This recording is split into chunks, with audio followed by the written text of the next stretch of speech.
and we're given the option, the choice to go home. We can return to the known world. And in many people's cases, there's the refusal to return. That part of the hero's journey is there too. We don't want to stop playing Subnautica. You might save your data and then beat the game. You're going to go right back and you're like, okay, yeah, well, I'm just going to keep on playing. We don't want to return back to the known world. But you know what? Ryley does. He's got a 1 million credit or some exuberant number. He's got some kind of debt. All the materials that he gathered and built and made using Altera technology, oh yeah, he's got to pay that back. But it's okay, because you know what? All the information that he scanned with that Altera scanner, all the new flora and fauna that he got scans of, all the precursor alien tech that he picked up, the ion cubes, he learned the fate of the Degassi crew. I bet you that's worth a little bit of money. I bet you by the time Ryley was done telling his whole story, I bet Altera owed him a couple $1 billion credits. How about that? And you know what? My boy cured the corral. How do you do that? Well, it's pretty simple, really. You just listen to some peaceful sea mamas and you hatch some peaceful sea babies, and then you rub your hands in their sea poo. And it's really just that simple. The answer to everything wasn't force. It wasn't brute might. It wasn't brawn. It wasn't necessarily a keen intellect. It wasn't all the money in the world and doing things by the playbook. Nah. It was just some goober that wanted to live and really liked to swim. And kind of liked playing around with cute tentacle fish. This guy was lucky enough to just simply be in a position that no one else was in, through no other factor than sheer coincidence. And yet, I don't think anyone else, I don't think any other crew member on the Aurora could have done what Ryley Robinson did. I think anyone else would have been a little bit more competent than Ryley, and probably done things a little bit differently than the player did, and probably, well, ended up as one of those radio signals that never gets picked up. But at some point, you got to realize that I just took you on the hero's journey, and I hope it felt good hearing about it, because it felt good talking about it.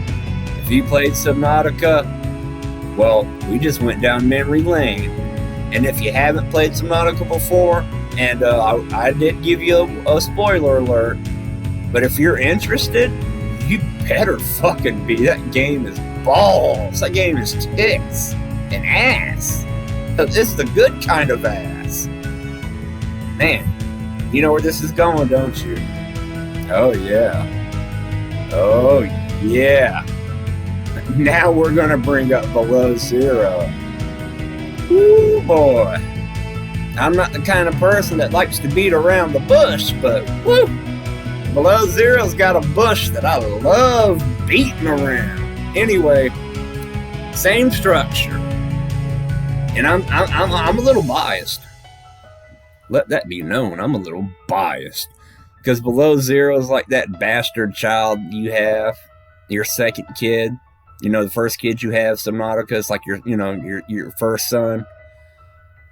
Straight A's, went to college, straight edge, never drank, never did drugs, brought home a good lady, got married, wonderful job, got a degree, saved a couple people's lives, honorary firefighter. You're proud of Subnautica. You're proud of your son. Below Zero, that's the kid that you didn't plan for. You didn't plan for that. That just happened. Not even with the same person. You had Below Zero with somebody else. So Subnautica and Below Zero is like step siblings. Don't even have the same parents. And Below Zero is in Subnautica's shadow, and Below Zero knows it. And even though you shower Below Zero with all the love and care and support that you did Subnautica, Below Zero just grows up and never seems to leave that teenage phase. You know, that rebellious, fuck you, I'm edgier than you, I'm cooler than you. You don't understand me, you haven't been through what I've been through. So it does everything it can to stand out and be defiant and set itself apart, and it succeeds. And you're disappointed in it, and you wish it never was born. That's Below Zero. Hey, let's get into the story that this whole thing was about. Okay, so the call to adventure. There's not really a call to adventure in Below Zero. Robin is notified by Altera that, you know, out of courtesy, you know, family members are notified of, you know, a family member's death. Okay, so she's notified her sister died. The game wants that to be the call to adventure. But this is already where the story it starts off bad and not making sense. There's the supporting argument is Altera said that she died due to negligence, or, you know, she wasn't paying attention, you know, it was employee carelessness. My sister's not careless at all. So something's up. I have to go and find out. That's a big conclusion that she jumped to all on her own. She made her own call to this adventure. Let's just completely ignore the refusal to the call to adventure. There's no hesitancy, there's no reluctance, there's no questioning. Well, maybe there's more to it. You know, there's no let me investigate Altera more. There's no prologue at the start where it would make a lot more sense if we was in, you know, Robin's home, or if we was at a station somewhere and we had to go and meet up with someone that like an information broker, and was like, hey, I want to know about Altera.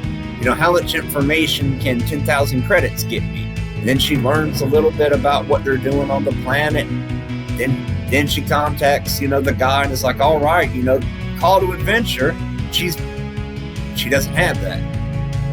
She makes her own call to the adventure. And the supernatural aid, I guess, it's the guy that she hired to, like, bring her to the planet. That was her initial aid. I don't know. I guess the threshold, is the threshold crossed at the start of the game? Because we start off the game on the planet, and that would be the unknown. The supernatural aid, I guess Riley Robinson's supernatural aid at the start of the known world is sheer luck. And I don't know what the threshold guardian is. I guess Altera is the threshold guardian. The current version of the game doesn't explicitly state it, but Altera's in the Vesper satellite orbiting the planet, and Robin uses a meteor shower, which is very convenient, but she uses the meteor shower so that she can go down to the planet without being noticed. So I'm going to say Altera's like the threshold guardian. You have to get past Altera, you know, to cross the threshold into the unknown world.